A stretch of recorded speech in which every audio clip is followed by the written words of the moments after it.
بينت الحقيقه، حرقوا اولادنا وحرقوا شبابنا وموتوا اطفالنا وشردوا الجدعان من بيوتنا.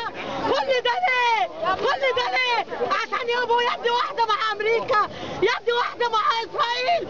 حسبنا الله ونعم الوكيل. حسبنا الله ونعم الوكيل. اللهم اجعل كيدهم في نحرهم. امين. اللهم اجعل كيدهم في نحرهم. امين. حسب الله ونعم الوكيل. حسبنا الله ونعم الوكيل. السيسي يا بشار يا سيسي.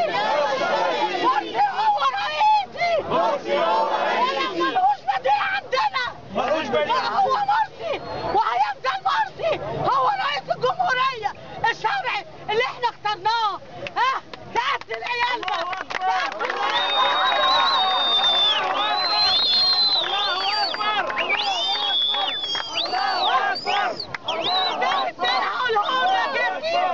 يوصلك الكلام عن التلفزيون.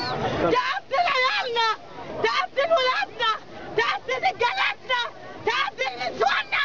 لو بنموت صباحنا بيلعب ويقول الله اكبر محمد مرسي. وحب الله ونعم الوكيل فيك. حب الله ونعم الوكيل فيك. اوعى تفكر ان انت هتاخد حارس معاك في القبر ينور لك قبرك ولا يحرسك.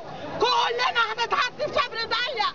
مش هتاخد الكنوز اللي خدتها ولا الراجل بتاع اسكندريه اللي اسمه ايه بتاع اسكندريه برامي اللي دفع مليار جنيه للشرطه والسيسي عشان يقتلوا في المسلمين. ما جبت وانا. مش هتكسب، مش هتكسب، مش هتكسب. من قتل نفس بغير حق مش هيكسب.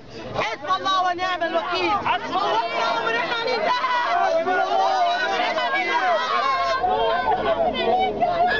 في شبابنا واولادنا اللي ماتوا.